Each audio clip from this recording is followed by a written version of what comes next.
des arbres et à côté du canal, nous serons bien. Nous sommes heureux de vous accueillir ici pour vous permettre de revivre pendant environ 45-50 minutes des épisodes de la vie des mariniers et leurs familles selon leur destin entre Rhin et canot. Cette œuvre a été écrite par notre président Jean-Michel Steinbach et vous sera présentée par les artistes de la troupe des 2H, en honneur et en mémoire des mariniers. Nous l'avons rencontré il y a quelques mois encore pour organiser avec sa participation ce spectacle. Il nous a raconté avec fierté quelques souvenirs et nous a présenté l'intérieur de la péniche du Cabreau. Il nous a malheureusement quittés entre-temps. Je veux citer M. Friedman. Nous lui dédions tout particulièrement cette chanson et ce spectacle. Bon voyage à tous, au temps des mariniers avec nous. Ah, bonjour mesdames et messieurs. Que de monde pour m'accueillir.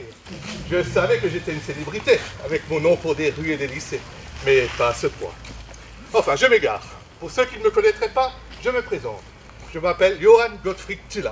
Je suis né en 1770 à Karlsruhe. Je suis ingénieur et hydrologue. Je suis un grand connaisseur du Rhin, de son environnement et des régions qu'il traverse. C'est moi qui ai pensé à la rectification du Rhin et qui ai commencé les travaux, car alors le Rhin causait bien des malheurs et des dégâts lors de ces inondations.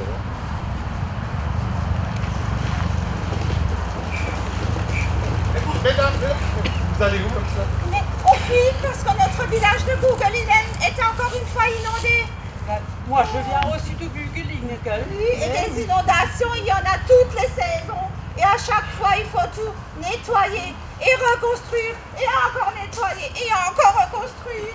Ouais. Déjà en 1480, le village de Neukirch, au nord d'Offendorf, a été inondé et les gens ont dû partir. Maintenant, un siècle plus tard, c'est à notre tour, après Neukirch. Ouais. Le pasteur Moscheroch, eh ben, il avait raison quand il a écrit. Attendez, je prends ma Bible, je vais vous le lire. Höchsten Nöten sitzen wir. Das Wasser läuft uns vor der Tür, oh, sogar in meiner Stube herein. Wir wissen nicht aus, nicht ein. Ach Gott, mit deiner Hilfe erscheint. Nous sommes dans le désespoir. L'eau du Rhin coule devant nos portes. Même dans mon salon, nous ne savons plus ni rentrer ni sortir. Dieu de bonté, viens à notre aide. Oui, on va déménager. Moi, j'irai à Herlisheim, j'ai de la famille là-bas. Yo, moi je vais à Rohrwiller, hein. Et vous savez quoi? Bientôt, ce sera au tour d'Offendorf d'être rayé de la carte, si rien n'est fait, pour oui. la montée des eaux. Bah oui. Ouais. Attendez-moi. Oh, je viens de Strasbourg. Oh, tout est inondé. Oh, il y a quelques jours, il s'est mis à pleuvoir des corps. En plus, la montée des eaux, la fonte des neiges a fait grossir le Rhin. C'est la crue du Rhin. Le déluge du Rhin. En plus, Lille et la Modère aussi ont débordé. Toutes les rues de la ville sont submergées. Oh, les gens se réfugient sous les toits, dans les greniers, pour sauver leur vie. 150 maisons au moins ont déjà été détruites. Des ponts, des moulins ont été emportés. Même les barricades, les remparts de la ville ont été emportés. Oh, je viens de Strasbourg à pied. Il y a de l'eau, mais je vous dis pas, de l'eau jusqu'ici. C'est une terrible catastrophe. Il va falloir des mois pour que tout redevienne à la normale. Il va y avoir des maladies. Vous avez un morceau de pain pour moi? Ouais. J'ai si faim.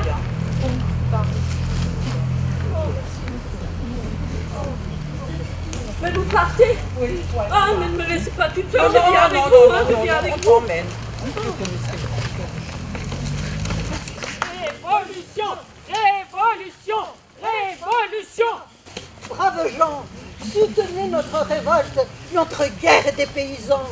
Les seigneurs nous taxent, nous sommes soumis à des corvées sans fin. En cette année 1525, nous, les paysans de toute l'Alsace, nous nous sommes réunis et nous avons décidé de nous révolter et de nous soulever. Jetzt langt Merkintocht-Never, avec nos amis d'Offendorf, de Herlisheim et d'Oberhofen, nous allons rejoindre les paysans badois. Les deux articles de Swab le disent très fort. Nous voulons être respectés. Nous voulons vivre de notre travail et ne pas être dépouillés de ce que nous produisons.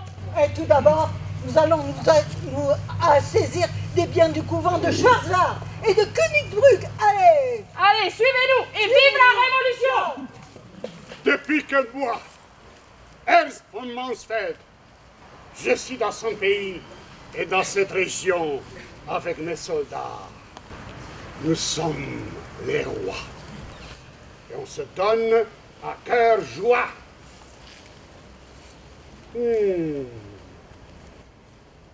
L'Avanzeno, brûlé.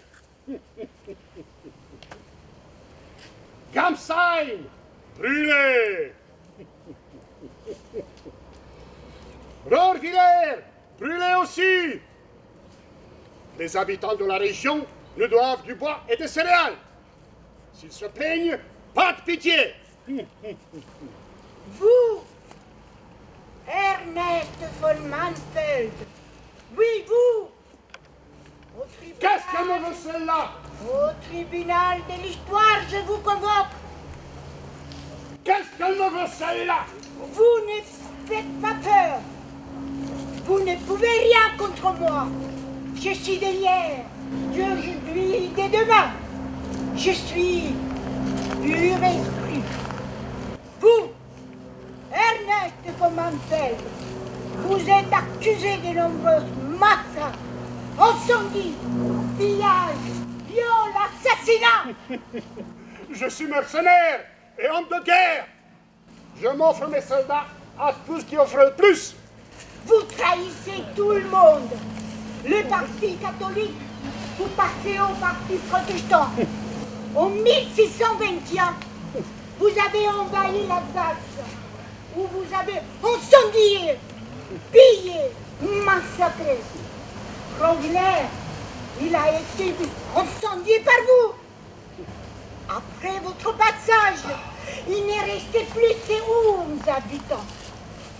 Et ici, à Offendorf, vous taxez les habitants et vous avez exécuté froidement Michel Haid et Michel Bauer. Les habitants se réfugiés sous les îles du Rhin. Il s'est caché. Le tribunal de l'histoire vous condamne à représenter éternellement l'image du mauvais, du méchant, qui a expillé à jamais vos fautes dans l'enfer de la mémoire de l'histoire. Allez, je pars. Mais que je vous trouve dans le chemin dans les jours qui viennent. Il y a juste mieux ta cape sur ces habits de noble, sinon tu vas nous faire remarquer là. Si je n'ai même pas eu le temps d'emmener tous mes vêtements. Ne crains rien, chez notre cousin, le comte Pierre de Bade, tu trouveras tout ce qu'il te faut pour te vêtir. Ce qui importe dans les médias, c'est de trouver un passeur. Tiens, voilà quelqu'un, je vais me renseigner. Monsieur, monsieur, vous avez dit qu'il faut traverser le Rhin, à condition qu'on trouve quelqu'un pour me faire passer. Ici, à Offendorf, tout le monde sait passer le Rhin. Par des chemins, des îles, des sentiers peu profonds. De plus, nous avons des barques et des bacs pour aller de l'autre côté du Rhin. Et vous n'êtes pas les premiers à me solliciter. C'est la Révolution qui nous chasse de France. Nous avons Eloge Schneider, qui se promène du côté de Drugenheim avec sa guillotine.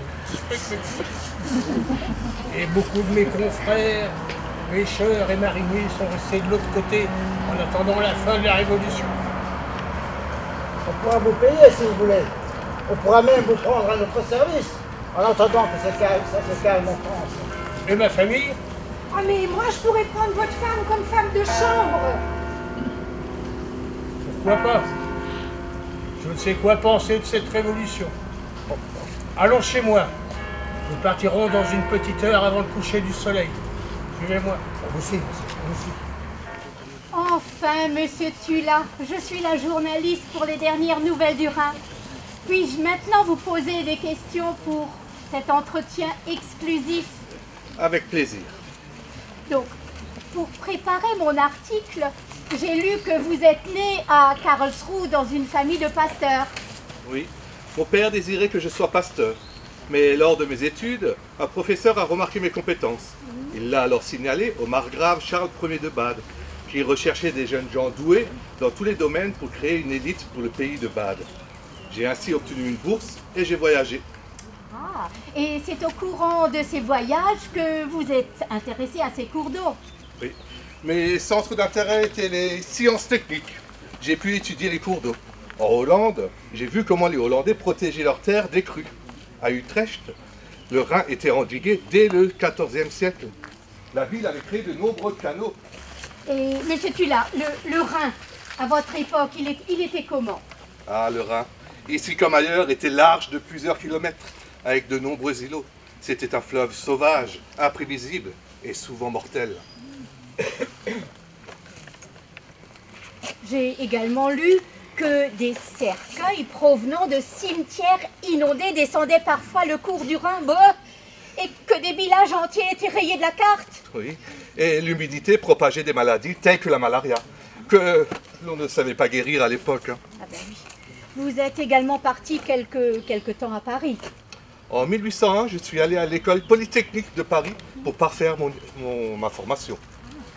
Nommé ingénieur des ponts et chaussées avec le grade d'ingénieur, avec le grade d'officier, pardon, j'ai commencé par réaliser un nouvel arpentage des terres de Charles de Bade. Puis j'ai travaillé à uniformiser les poids et mesures dans tout l'État.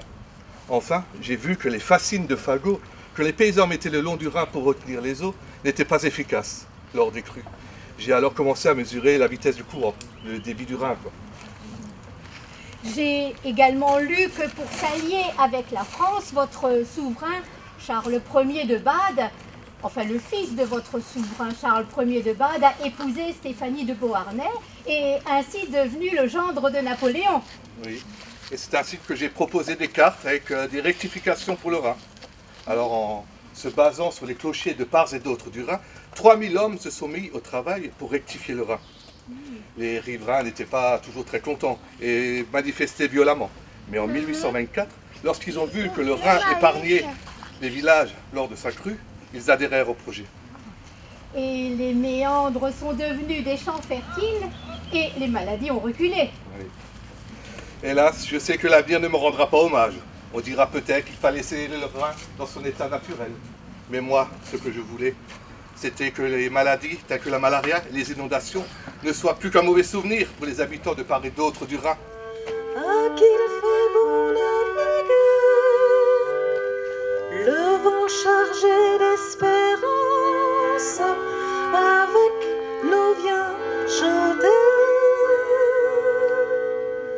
Ô marinier, ohé, à bord de ma péniche, du monde je me fiche, que l'amour chante son refrain, le roi n'est pas mon cousin. Sur mon chaland fidèle, venez, venez ma belle, pour aller vers le bonheur là-bas. Ma péniche nous attendra, on ne fait rien à moitié quand on est marinier.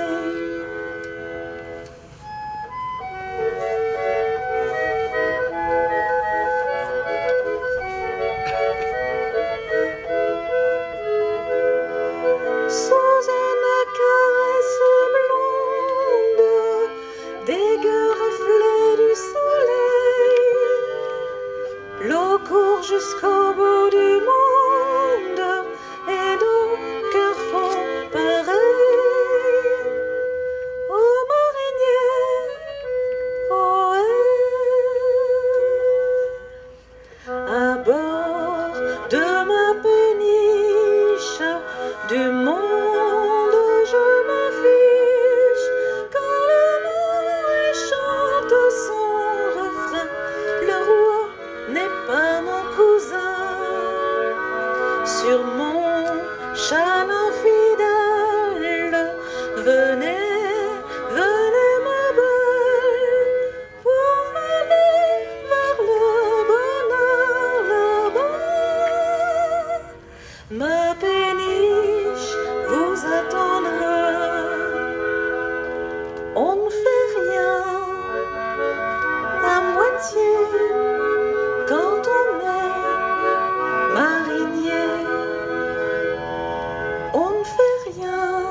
tient quand on est marinier. Quand on est aux écluses, elle chante. Quand on est sur la péniche, elle chante. Georgette, il y a du monde aujourd'hui, t'as remarqué? Ah oui, ils ont l'air plutôt sympas ceux qui arrivent là. C'est pas comme d'habitude, hein. Ils sont pas toujours sympas les gens qui viennent par ici. Ouais, écoute, comme d'habitude, tu exagères, hein. Ils sont sympas. Tu exagères, non? Pourquoi ils sont pas sympas, à ton avis? Écoute, à chaque fois qu'ils viennent ici, ils ont les chaussures sales. Ils viennent ici avec leurs chaussures toutes dégueulasses et puis ils touchent avec leurs mains partout. Ici, c'est moi qui nettoie. Je vérifie leurs chaussures. Hop là, chaussures. Bon, on n'est pas là pour ça. On est là pour parler un peu de péniche. Alors, la péniche qui est derrière moi, le Cabreau, elle a appartenu à une fille de marinier d'Offendorf. Elle a été normalement vouée au déchirage. Vous savez ce que c'est le déchirage, les enfants? C'est le découpage au chalumeau pour faire des petits morceaux et pour la détruire. Ah, mais on l'a sauvée. Et elle a été construite, retenez bien, en 1931. D'abord, elle s'appelait Saint-Antoine de Padoue, comme le patron des causes désespérées, ou le patron, quand on perd quelque chose, Saint-Antoine de Padoue, retrouve-moi ma clé. Hein? Ensuite, Padova, ce qui veut dire Padoue, en italien. Et maintenant, elle s'appelle Cabro, C-A-B-R-O, ça veut dire Cercle amical des bateliers réunis d'Offendorf. Et cette association a été créée en 1957. Eh oui, en 57. Tu me montres tes chaussures, toi? Bon, c'est bon pour les chaussures. Ah. Savez-vous que pour arriver jusqu'ici, la péniche, le Cabreau, est descendue par les eaux du bassin des remparts de Strasbourg jusqu'au pont d'Offendorf, jusqu'au port d'Offendorf. Elle n'a pas pu être descendue ici par les eaux étaient trop troublées et le terrain trop instable. Donc ils l'ont emmenée, ils l'ont mis sur la péniche sur un porte-char à l'entrée du village et elle a été descendue au prochain pont pour remonter jusqu'ici le 20 août 1988. Hey, 88, ça fait déjà un bail, hein? Alors, regardez un peu cette péniche. Elle a 38 mètres de long. D'accord?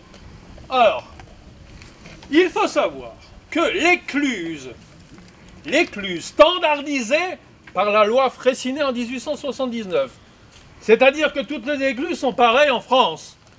Les écluses mesurent 40 mètres sur 5 mètres 20. Eh oui. Et donc, la loi Fraissinet oblige un peu à modifier la taille des péniches.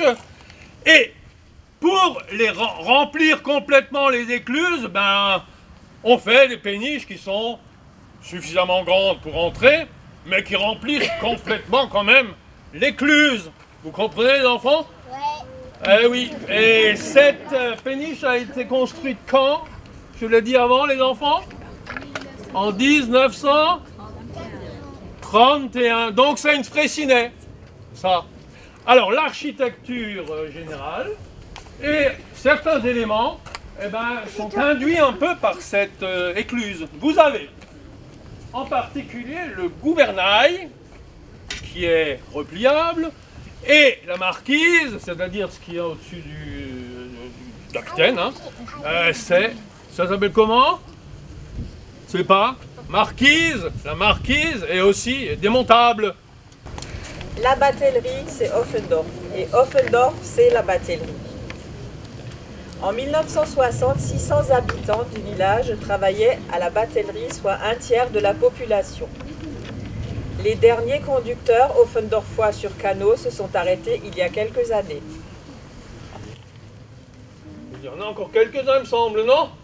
Oui, il y a encore 4 familles qui vivent et qui travaillent sur le Rhin. Ah oui, À d'accord. l'heure actuelle. Eh bien, vous savez, les enfants, je vais vous expliquer quelque chose. Le halage. Vous avez entendu parler déjà du halage? Ouais, c'est compliqué, hein? Alors, je vais vous expliquer. Le halage, c'était,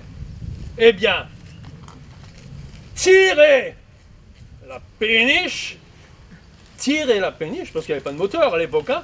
On tirait la péniche. Alors c'était qui tirait? Eh bien les enfants.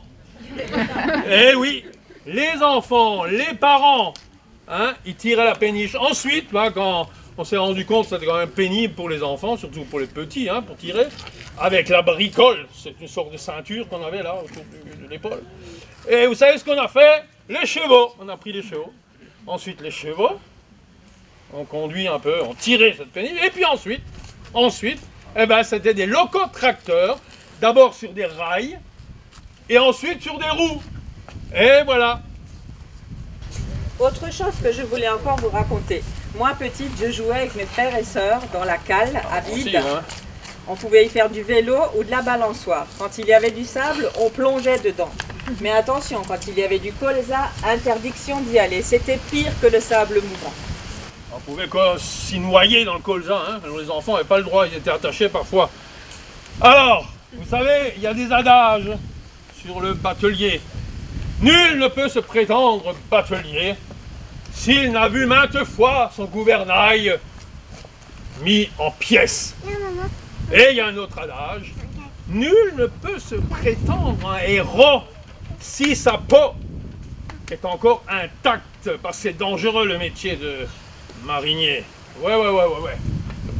Alors, maintenant on va vous poser une question, hein, je crois.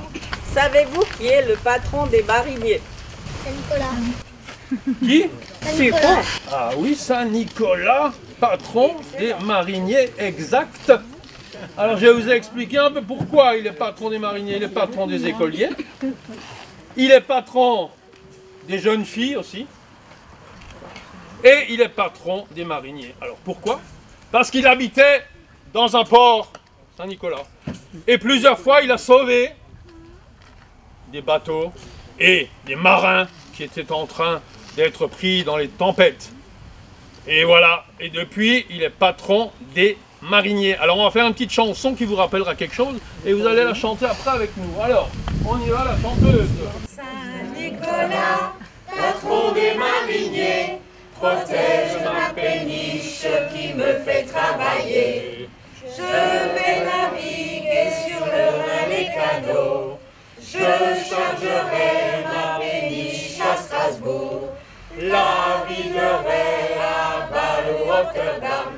Saint-Nicolas, patron des mariniers, protège ma péniche qui me fait travailler. Bravo les enfants. Et c'est ainsi que se termine la saga des bateliers d'Offendorf entre Rhin et canaux. Merci mesdames et messieurs, vous avez été super public.